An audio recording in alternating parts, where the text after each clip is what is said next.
All right, so you wanted to know what happened with that plane crash in Philadelphia, but not just the news reports, right?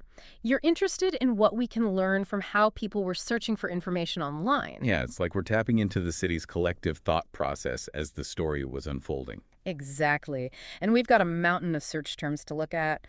Some of them, I have to admit, are a little strange. Like right away, we see pediatric showing up a lot. It's one of the top searches, even before people knew the basic facts of what even happened. Huh. That's interesting, isn't it? It seems like even before they knew any details, people were already thinking about a child maybe being involved. Yeah, and that makes me wonder, did that maybe influence how the news was first reported? We'll have to look at that a little bit later. But first, let's figure out some of the basics. We know a plane crashed in Philadelphia, but what kind of plane was it? Well, Learjet 55 pops up a lot. So it wasn't a big commercial plane, it was a smaller private jet. A Learjet crashing near a big city. That already sounds kind of scary. But the search term, Roosevelt Mall, makes me think things might be even more complicated. It looks like the crash happened near or even at the mall, which makes this whole thing even more worrying. Just imagine right after it happened. All those questions people must have had. And we see that in the search trends: what happened, why, video. It's almost like people were really desperately trying to figure out what was going on in all the chaos. You can almost feel the urgency in those searches, like a need to understand what just happened. And these days, that usually means wanting to see it for yourself. Video, being one of the top searches, says a lot about how much we depend on seeing things to understand them. It's like we need to see it to believe it, to really get what happened. But wanting to see it also makes you think about some other things too, right? Like what if there's misinformation spreading online? Oh, yeah, definitely. That's a good point. When people are rushing to find answers, they might run into videos or pictures that aren't real or are taken out of context. So it's like a reminder to be careful with what we see online, especially in situations like this where everybody's feeling a lot of emotions and just want answers.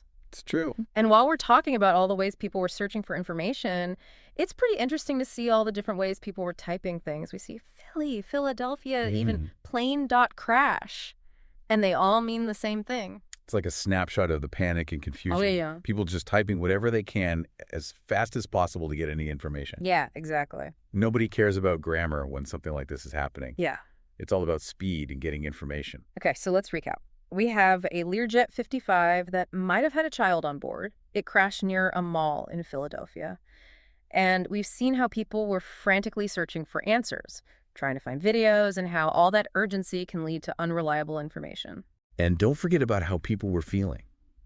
Those searches for pediatric tell us that people were immediately worried about a child possibly being involved, maybe even before they knew for sure.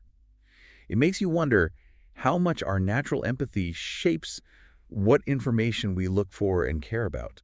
That's a great point. It's not just about the facts of the crash. It's about how those facts make us feel. And that's something we'll definitely talk more about as we get deeper into this whole thing and what happened afterwards. Absolutely. Yeah. For sure. It's interesting, as we're putting all these search terms together, I'm really struck by how quickly people went from searching about the crash itself to the response. Yeah. Like Philadelphia News, Emergency Resources, Philadelphia Fire, those all start trending right away.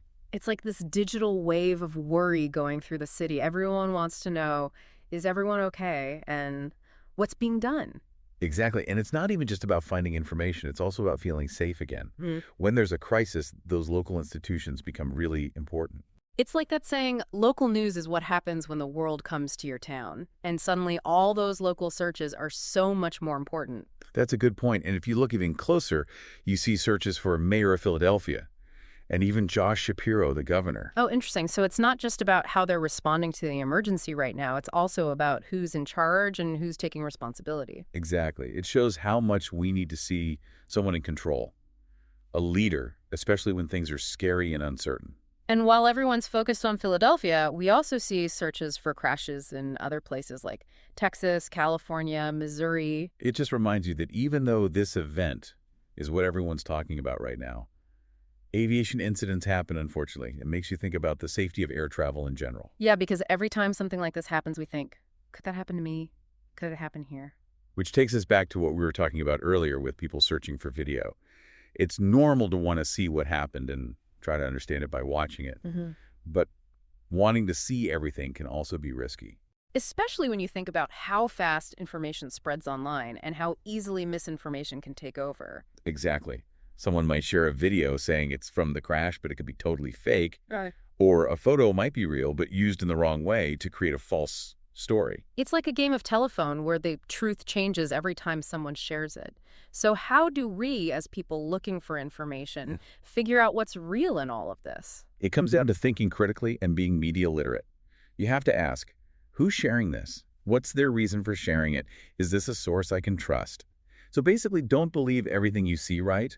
Be skeptical, look for confirmation from different sources, and trust real news outlets and official statements. Absolutely. And sometimes the best thing to do is just say, I don't know yet. It's better to wait for real information than to accidentally spread rumors and wrong information. Okay, so we've talked about why people want to see things and how important it is to think critically and be careful of misinformation. But what about how all of this made people feel? We keep coming back to those searches for pediatric, the thought of a child being on the plane. That's a good point. It shows how much empathy we have and how much stories about people affect us. A plane crash with a child involved is going to make people feel things more strongly than one with only adults.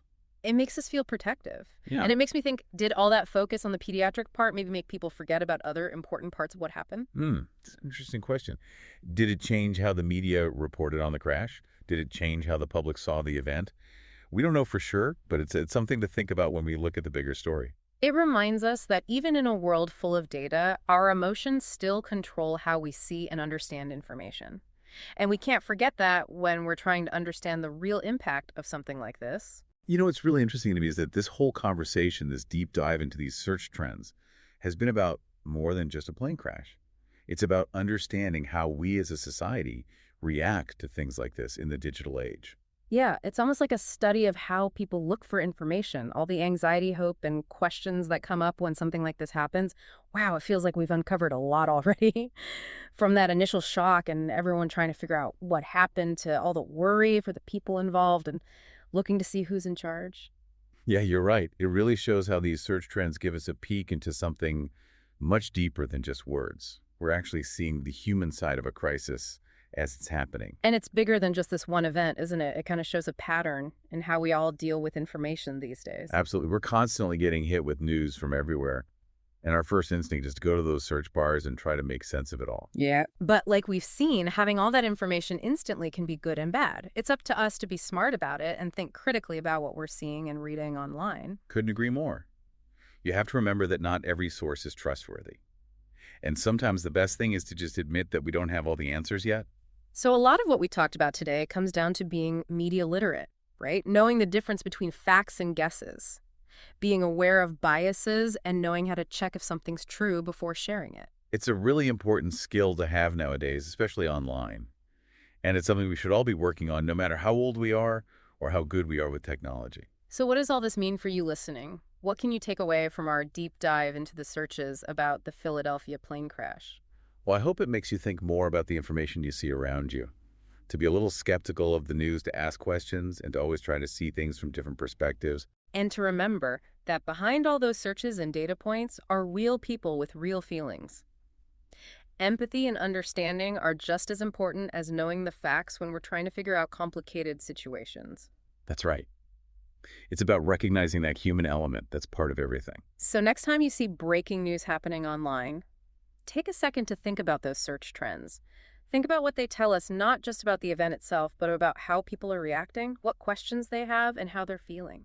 If we approach information with both curiosity and a critical mind, we can better understand the world around us and understand where we fit in. And that's what the deep dive is all about, helping you connect the dots, uncover hidden layers, and get a deeper understanding of the stories shaping our world. Thanks for joining us for this deep dive. We'll see you next time. Today is your lucky day. Today is the day that our $3 website works for you, paying you directly to your PayPal daily. Imagine $3 ongoing continuous payments to your PayPal account. Imagine falling asleep and waking up to $300 in your PayPal account. How would this make you feel? How could this help you? What bills could you pay? What kind of fun could you have? What does that retirement look like now? All for a one-time payment of $3. This website is DFY done for you, fully built and completely hosted, and never stops collecting payments for you. You have spent $3 on coffee on a regular, but that coffee won't help you create multiple streams of income. Click the link below.